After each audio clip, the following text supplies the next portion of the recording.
करते हैं तो ऐसे भक्तों को 10,000 वर्षों की तपस्या के समान पुण्य फलों की प्राप्ति होती है। और शास्त्रों में कहा गया है कि जो भी मनुष्य इस व्रत को धारण करते हैं उन्हें सूर्य ग्रहण के दौरान सोना दान करने के समान पुण्य फलों की प्राप्ति होती है। शास्त्रों में स्वर्ण दान करने से ज्यादा महत्वपूर्ण माना गया है अन्न का दान करना, लेकिन वरुधनी एकादशी का व्रत इससे भी अधिक पुण्य फल देने वाला होता है।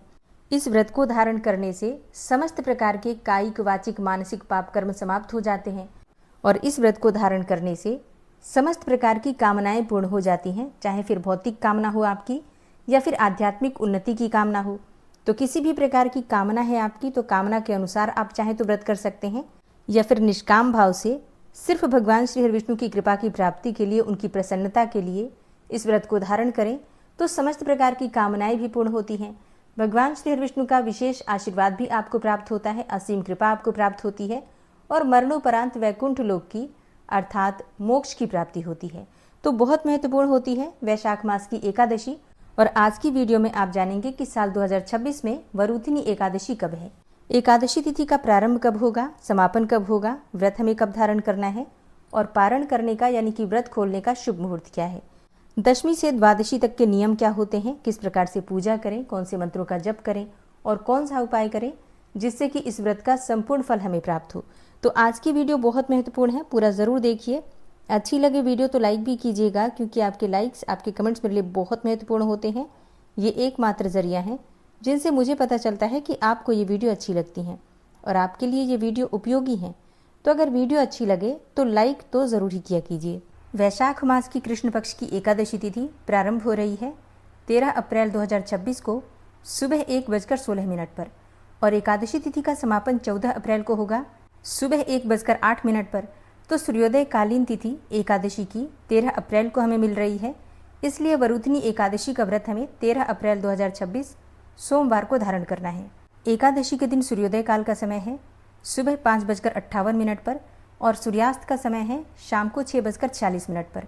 बात करें ब्रह्म मुहूर्त की तो सुबह 4 बजे से 5 बजे तक ब्रह्म मुहूर्त है। आप इस समय में स्नान करके विधि विधान से भगवान श्री विष्णु की पूजा कर सकते हैं और सुबह 11:56 से दोपहर 12:47 तक ये समय अभिजीत मुहूर्त का है। अभिजीत मुहूर्त में आप कोई भी शुभ कार्य कर सकते हैं। राहु काल सुबह 7:34 से सुबह 9:10 तक। राहु काल में कोई भी शुभ कार्य प्रारंभ नहीं करते हैं। बात करें एकादशी व्रत के पारण के शुभ मुहूर्त के बारे में तो देखिए, एकादशी व्रत हमें धारण करना है 13 अप्रैल को और 14 अप्रैल को व्रत का पारण करेंगे मंगलवार के दिन। और एकादशी व्रत का पारण हम करते हैं द्वादशी तिथि में और द्वादशी तिथि प्रारंभ हो रही है 14 अप्रैल 2026 को सुबह 1:08 पर और द्वादशी तिथि का समापन 15 अप्रैल को सुबह 12:12 पर।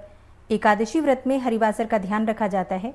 हरिवासर की समाप्ति के बाद ही व्रत का पारण करते हैं और हरिवासर समाप्त होगा मंगलवार के दिन यानी कि 14 अप्रैल को सुबह 6:54 पर। तो वरुथिनी एकादशी व्रत के पारण का शुभ मुहूर्त है 14 अप्रैल 2026 मंगलवार सुबह 6:54 से सुबह 9 बजे तक। जो भक्त एकादशी का व्रत धारण करते हैं दशमी तिथि के दिन शुद्ध और सात्विक भोजन लेना है, ब्रह्मचर्य का पालन करना है और अगर संभव हो तो भूमि पर शयन करना है। एकादशी के दिन प्रातःकाल जल्दी उठकर स्नान इत्यादि से निवृत्त होकर भगवान सूर्यदेव को जल दीजिए। इसके बाद अपने व्रत का संकल्प लेकर विधि विधान से भगवान श्री हरि विष्णु की माता लक्ष्मी की आराधना कीजिए। दिन भर आपको व्रत धारण करना है, फलाहार के द्वारा आप व्रत कर सकते हैं। शाम को संध्याकालीन पूजा कीजिए, रात्रि में जागरण कर सकते हैं, अखंड दीप दान कर सकते हैं। रात्रि जागरण और अखंड दीप दान से व्रत का संपूर्ण फल हमें प्राप्त होता है। द्वादशी तिथि में व्रत का पारण करते हैं तो सुबह जल्दी उठकर स्नान इत्यादि से निवृत्त होकर भगवान श्री विष्णु की पूजा कीजिए। शुद्ध और सात्विक भोजन बनाकर भगवान श्री विष्णु को भोग लगाइए, किसी ब्राह्मण को भोजन करवाइए। इसके बाद शुभ मुहूर्त में आप अपना व्रत खोल सकते हैं। तो दशमी से द्वादशी तक ये नियम होते हैं जिनका पालन हम करते हैं तो हमारे व्रत का संपूर्ण फल हमें प्राप्त होता है। उम्मीद करती हूँ वीडियो आपके लिए उपयोगी होगी। अच्छी लगी हो वीडियो तो लाइक कीजिए, शेयर कीजिए और चैनल पर पहली बार आए हैं तो सब्सक्राइब करके बेल आइकन को ज़रूर प्रेस कर लीजिए। मिलती हूँ मैं आपसे अगली वीडियो में, तब तक के लिए जय श्री राधे।